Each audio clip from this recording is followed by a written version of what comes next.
अस्सलाम वालेकुम। उम्मीद है आप सब खैरियत से होंगे। आज आपने थंबनेल तो पढ़ लिया है कि हमने स्टेटलेस चाइल्ड के ऊपर बात करनी है।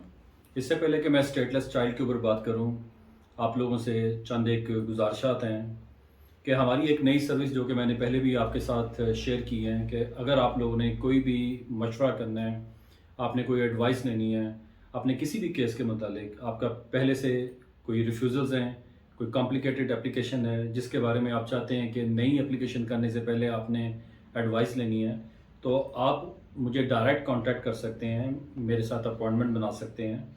ये अपॉइंटमेंट टेलीफोन पे भी बन सकती है और फेस टू फेस भी बन सकती है। ऐसे जो भी दोस्त क्लाइंट्स यहाँ पे यूके में मौजूद हैं वो फेस टू फेस मिल सकते हैं। यूके से बाहर आप टेलीफोन पे अपॉइंटमेंट बना सकते हैं। बड़ा इजी तरीका है। मेरे नीचे दिए हुए नंबर पे अगर आप यूके के वर्किंग आवर्स में मुझे फ़ोन करते हैं या मैसेज करते हैं तो हम उस अपॉइंटमेंट को बना सकते हैं। अब जैसा कि थंबनेल में आपने पढ़ लिया है कि नए कानून आए हैं और काफ़ी दिनों से इसके बारे में बात हो रही है। मेरी कोशिश होती है मैं उस वक्त तक ऐसी किसी भी चीज़ पे बात ना करूं जब तक वो कानून पूरी तरीके से इम्प्लीमेंट ना हो जाएं और फिर मुझे लोग क्वेश्चन करना ना शुरू कर दें, क्योंकि बहुत सारी चीज़ें हैं gov.uk पे अवेलेबल हैं। मेरी कोशिश होती है मैं हर एक को ये गाइड करूं कि gov.uk पे जाएं और वहाँ से चीज़ें पढ़ लें। बड़ी स्ट्रेट फॉरवर्ड होती हैं। जब मुझे बहुत सारे लोग कॉल करते हैं, क्वेश्चंस करते हैं, फिर मैं कोशिश करता हूँ कि वीडियो के ज़रिए आपके क्वेश्चंस का मैं आपको आंसर कर दूँ।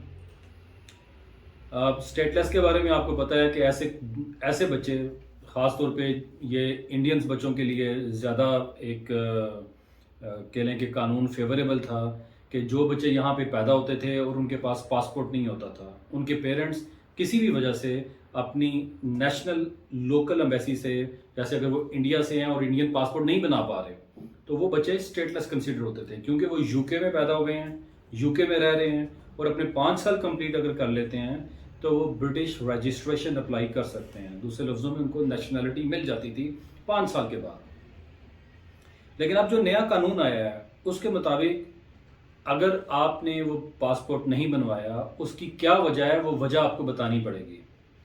ऐसी रीजनेबल रीजंस देनी पड़ेंगी आपको जिससे आप ये साबित कर सकें कि आपने कुछ स्टेप्स लिए थे और आपका पासपोर्ट नहीं बन सका। वो रीजनेबल रीजंस क्या हैं, वो कुछ भी हो सकती हैं। फॉर एग्जांपल मैं एक मिसाल दे देता हूँ आपको यहाँ पे। इसके बारे में बाय द वे आप पॉलिसी में जाएं, गाइडेंस में जाएं, आपको डिटेल से ढूंढना पड़ेगा। लेकिन वो एग्जांपल ये है कि जैसे कुछ पेरेंट्स हैं यहाँ पे जिनके बच्चे यहाँ पैदा होते हैं और उन्होंने फॉर सम रीज़न असाइलम किया हुआ है और वो किसी वजह से वो खुद पेरेंट्स भी नहीं जा सकते वापस, और उनके अपनी भी पीछे रिकॉर्ड मौजूद नहीं है इंडियन एम्बेसी में, और उनके बच्चों को पासपोर्ट इशू नहीं किया जाता क्योंकि उनके पेरेंट्स का रिकॉर्ड नहीं ढूंढा जा सकता। तो ऐसे बच्चे स्टेटलेस होते हैं और उनको रीजनेबल ग्राउंड्स देनी पड़ेंगी, रीजनेबल रीजंस देनी पड़ेंगी, तब जाके उनका अब जो ब्रिटिश नेशनैलिटी है, ब्रिटिश रजिस्ट्रेशन है, वो उसके लिए अप्लाई करेंगे। उसके लिए एलिजिबिलिटी क्राइटेरिया उनको मीट करना पड़ेगा। तो ये एक नई अपडेट थी यूके के बारे में। इससे रिलेटेड आपका कोई भी क्वेश्चन है तो सबसे पहले मैं आप लोगों को इनकरेज करूंगा, मैं नीचे gov.uk का लिंक दूंगा, आप उस पर जाके खुद पढ़ें, क्योंकि जब आप खुद पढ़ेंगे तो आपको ज़्यादा अच्छे तरीके से अंडरस्टैंडिंग होगी। आप बगैर पढ़े हुए अप्लाई ना करें। और अगर फिर भी आप समझते हैं कि आपको एक एक्सपर्ट की ज़रूरत है तो प्लीज़ एक्सपर्ट से, किसी भी एक्सपर्ट से, मुझसे भी कांटेक्ट कर सकते हैं। आप मुझसे कांटेक्ट करेंगे, मुझसे अपॉइंटमेंट बनाएं, मैं आपको उसके आंसर करूंगा। बड़े हम मिनिमम चार्जेस लेते हैं अपॉइंटमेंट के, आप वो चार्जेस पे करेंगे, ऑनलाइन भी पे कर सकते हैं, बैंक ट्रांसफ़र भी कर सकते हैं और हम आपको एडवाइस करेंगे।